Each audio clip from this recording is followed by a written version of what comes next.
नमस्कार भल खबर को आपण मान को स्वागत। आज खबर मालकानगिरी जिला स्तरीय प्राकृतिक विपर्यय मुकाबला और परिचालना कमिटी बैठक अनुष्ठित हो जाइछि। जिलार मौसुमी पूर्व समस्त प्रकार प्रस्तुत सरी जिला को क्षयक्षति शून्य करने को प्रशासन रणनीति प्रस्तुत चलछि। आसंता मौसुमी ऋतुर संभाव्य बन्या और बात्या भली प्राकृतिक विपर्ययर सफल मुकाबला मालकानगिरी जिला प्रशासन पक्षर प्रस्तुत जोरदार करा जाइछि।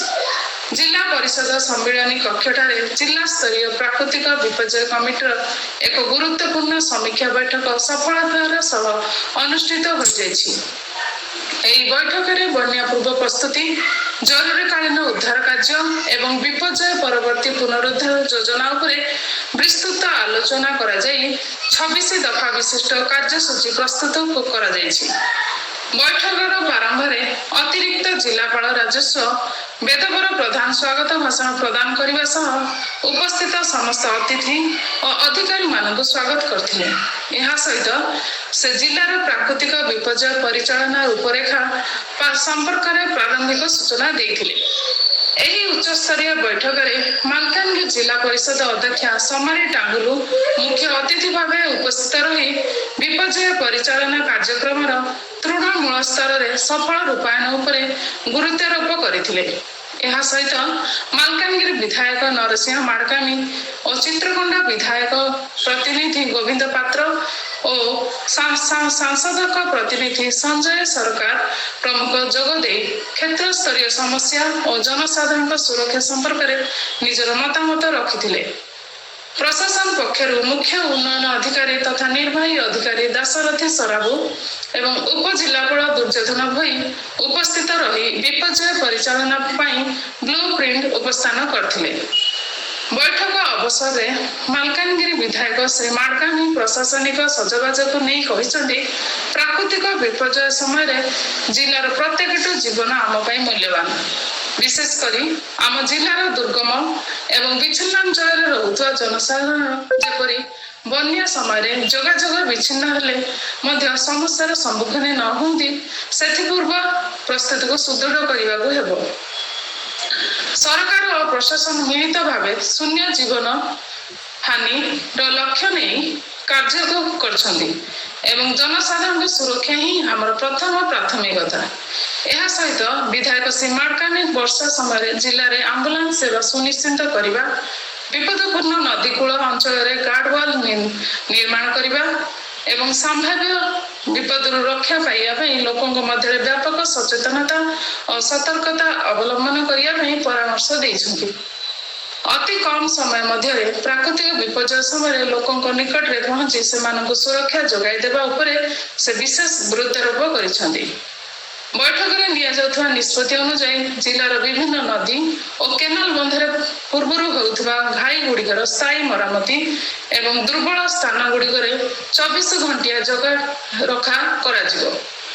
बन्या जलर मुक्त प्रवाह सहरांचल और ग्रामांचल निष्कासन व्यवस्था को तुरंत सफा करने को निर्देश दिया जाइछि। यह सहित जिलार समस्त वर्षा माप को केंद्र को सरल कराजिबा सह जिला और ब्लॉक स्तर में जरूरीकालीन नियंत्रण कक्ष कार्यक्रम कराजिबो, जहाँ द्वारा दैनिक पाणीपाग सूचना और बन्या बुलेटिन तुरंत प्रसारण करा जाय पारिबो।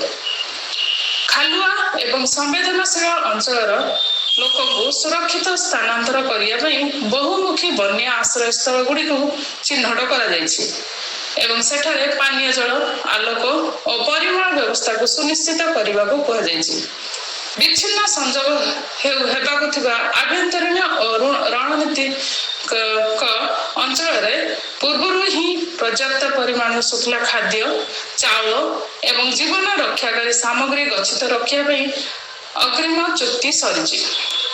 जेकोसी जरूरी परिस्थितिर मुकाबला ओड्रा, एनडीआरएफ, अग्निशम बाहिनी एवं प्रतिरक्षा बाहिनी को प्रस्तुत रखा सह पॉलिथिन, करत काटिया मेसिन एवं टावर लाइट भली रिलीफ सामग्री मौजूद स्थिति जांच करा जायछि।